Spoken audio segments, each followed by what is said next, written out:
so that they were indeed religion? You could not. It was not incidental, because it was religion that motivated them all the way. It was religion that gave them the courage to do it. It was religion. I mean, you know perfectly well what the last words of those hijackers were. Right, but Stalin, you could say the same thing about Stalin and his war Not by against atheism. He was motivated by Marxism. He was motivated by a deluded vision of a paradisical future.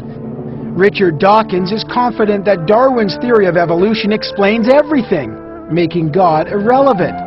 But how does he answer some of the more philosophical questions that can't be measured in a lab? Science tells us that when we love our children, in fact, what's happening is in your brain there is some serotonin uptake or some dopamine, some chemical fusion that happens that makes us feel love. However you may explain that, the love of your children goes beyond that chemical formula into something beyond science. It's a window into something ineffable. I fully accept that science cannot actually explain love. I can't say love is the uptake of this, that, or the other chemical, love is this, that, or the other neurons. But it is entirely believable that although we cannot explain it, we cannot explain the details, nevertheless, there is nothing beyond that. But you've done nothing by calling it ineffable and transcendent. You're just using words. You're not getting anywhere by doing that. I'm not getting anywhere either, but I'm admitting it.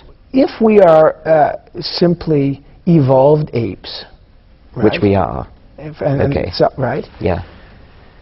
And our behavior is determined by this natural selection. How do we explain those people who do good things for others, for total strangers, the charitable urge, the philanthropic urge?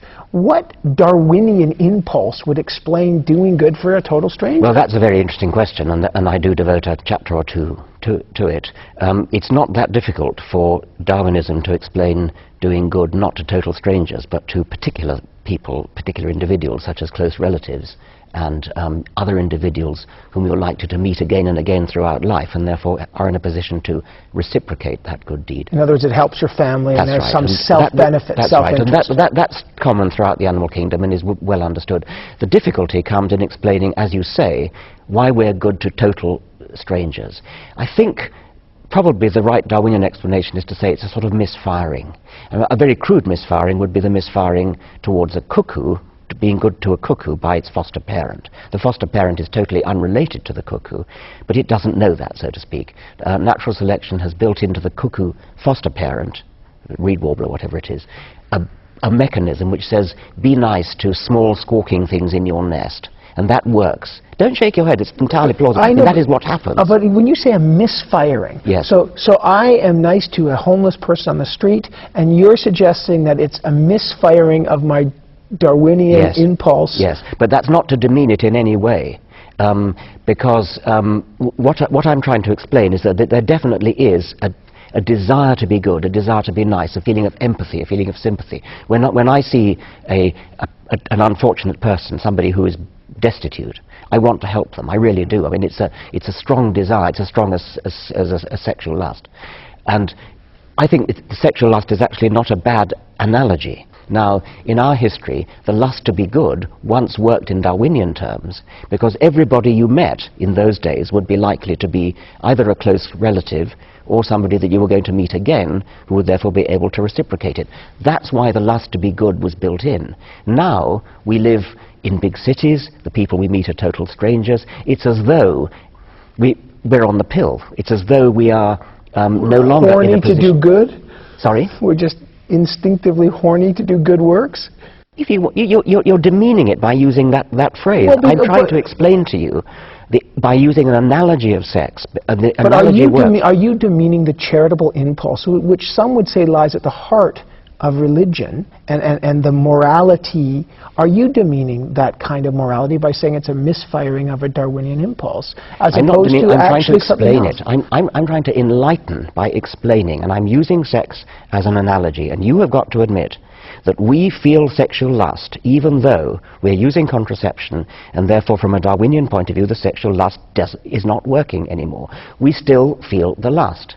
Now I'm saying that the parallel to that is that in our Darwinian history We felt a lust to be good in just the same ways we felt a lust to be sexy. Could one argue that, to use that analogy, if you're beholden to the Darwinian theory, it shows not a consistency of the Darwinian theory, but a failure, a paucity of the Darwinian theory and its inability to explain good charitable works? Not an inability to explain, but an inability to discriminate between situations in which the Darwinian impulse is, in a Darwinian sense, appropriate and when it isn't appropriate. Would that suggest that in the future we will evolve away from the Darwinian impulse to do good? Possibly, but the force of that question is exactly the same as the force of does it suggest that we will completely lose our sexual lust if in the future we go through generations of using contraception.